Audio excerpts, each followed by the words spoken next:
Hey there, what's up? This is Neil Napier here, and I came across this really interesting site. I thought you'd like to know about this. I have no association with it. I've used it a few times.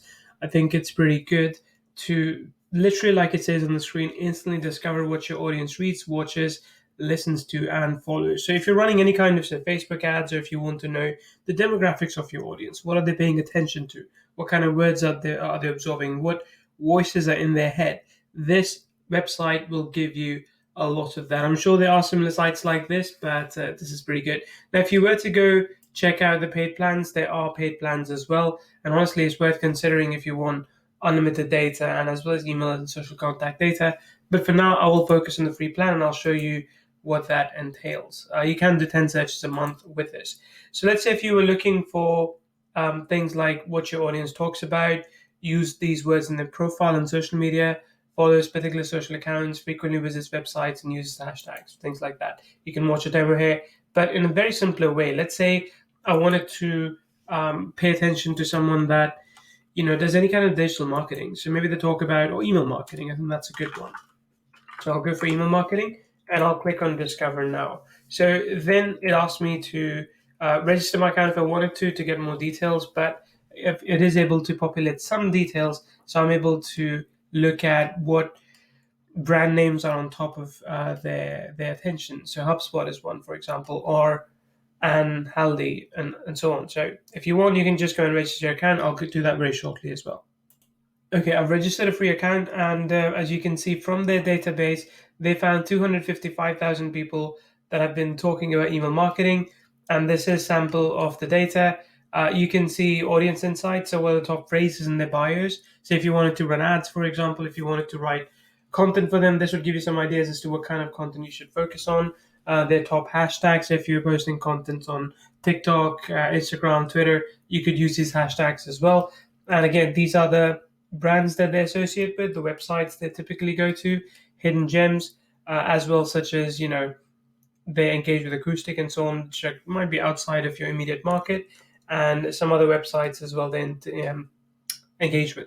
Then you've got podcasts. What kind of podcasts they're listening to. So, for example, if you're wondering what kind of podcast should I go and apply to, well, that's the one you want to go and get a talk show on. Then YouTube channels and press accounts as well. So again, just really useful information that you can use. Let's see what happens when I click here. If I get some additional audience insights.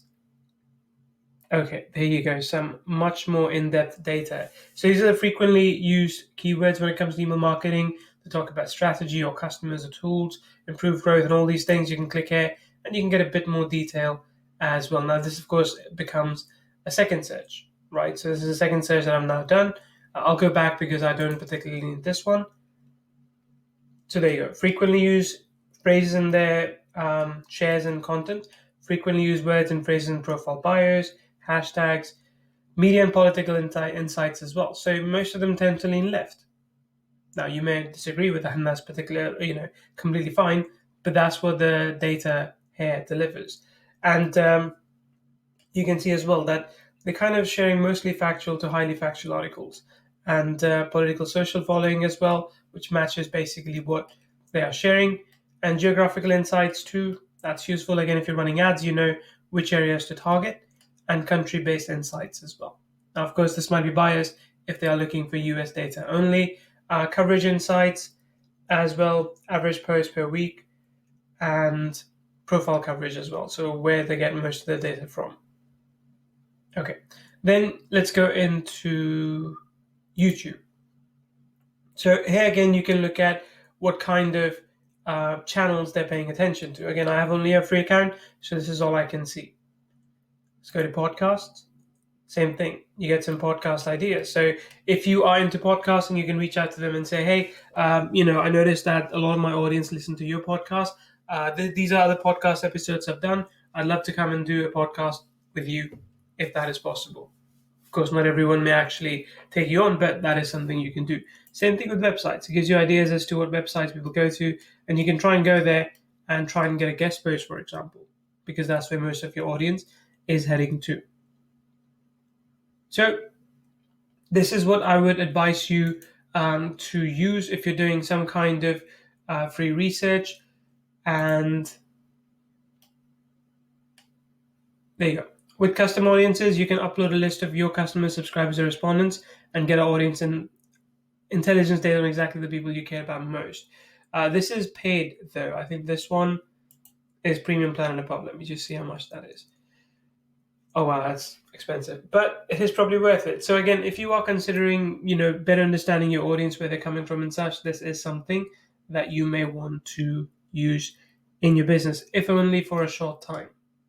So that's it. Hopefully this helps you. If there's anything else you would like, anything else you'd like to know about this, reach out to me or just comment below and I'll be happy to guide you further. Thanks.